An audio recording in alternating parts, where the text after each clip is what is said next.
I did go ahead and get the legs ground and ready to go. I just ground the groove out a little bit so that they would sit flush with that tack weld on the corners, so that you know, that'll make it nice and flush. What I decided to do, I've been kind of sitting here debating on what I wanted to do with it. So I think I'm gonna weld just on the inside here and then on the top, and then I'll grind the top smooth.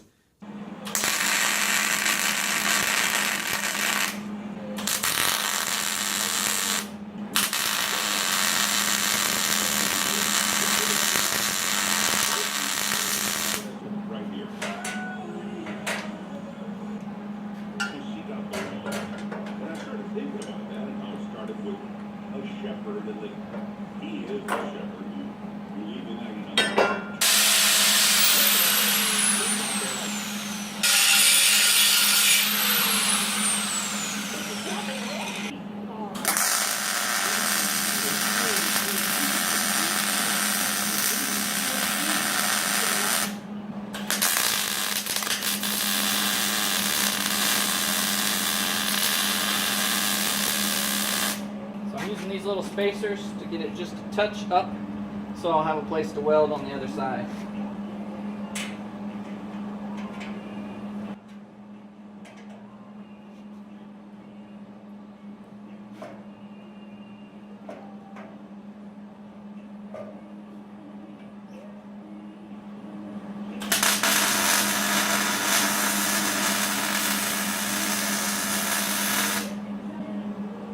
I think that'll hold so that I can flip it over and tack the other side before I weld the rest, so it doesn't pull it away from the top.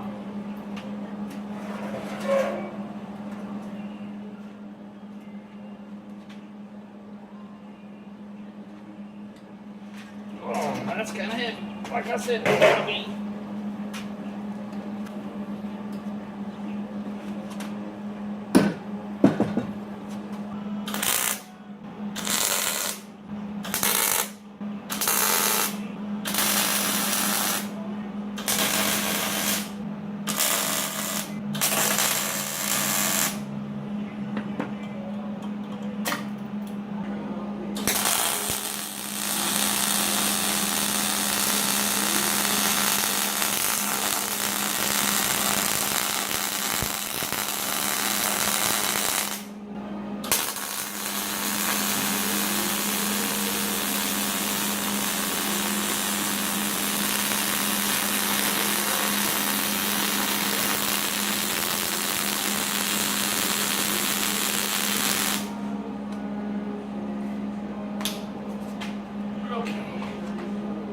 Top.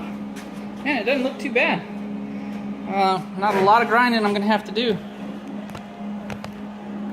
don't know if you can see those or not. That'll look pretty good, I guess. I'll just flip it over and get the insides.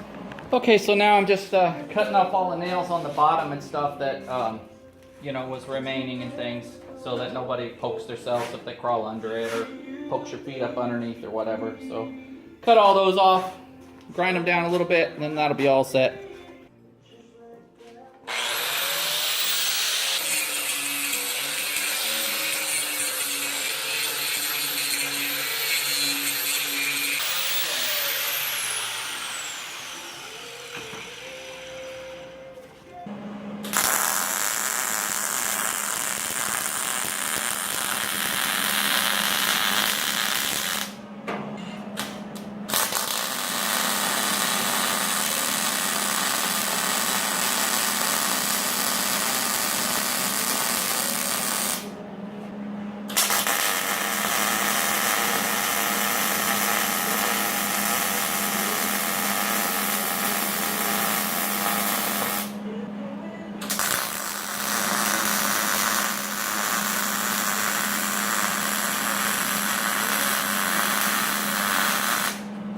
So I grounded on the corners a little bit here. I didn't have to do too much, but I did want to get them rounded off a little bit and you know, make sure they were not going to poke anybody too bad if you ran into it.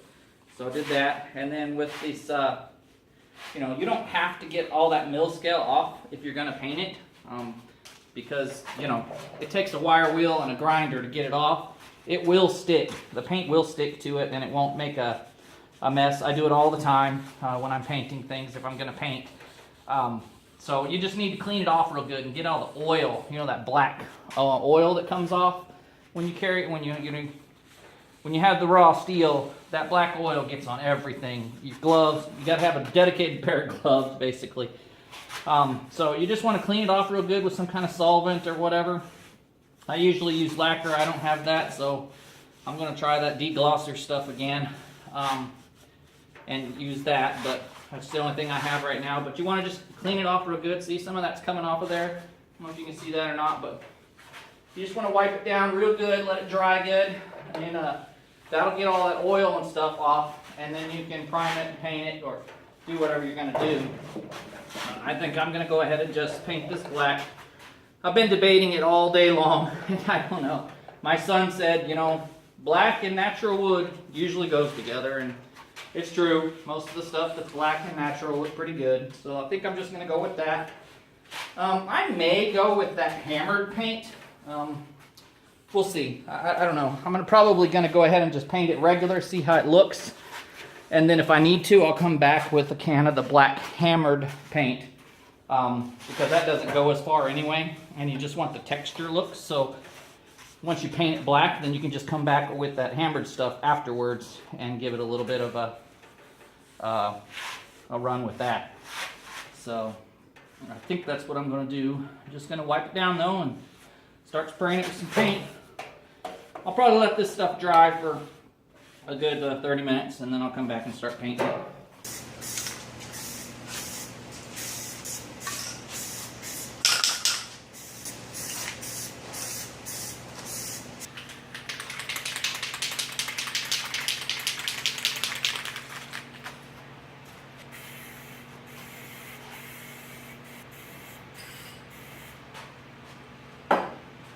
Okay, so it turned out pretty good, I think. I'm just waiting on Amazon to get my epoxy stuff that goes on the top, pour that together. I think the calculator said I need about a half-a-gallon kit. Once that comes in, I'll get it on there and I'll put it on one of the Saturday vlogs, a little final shot of it. But here it is, and I think it turned out really nice. So like I always say, just get out there, try something new, do something. As always, thanks for watching, and we'll catch you in the next video.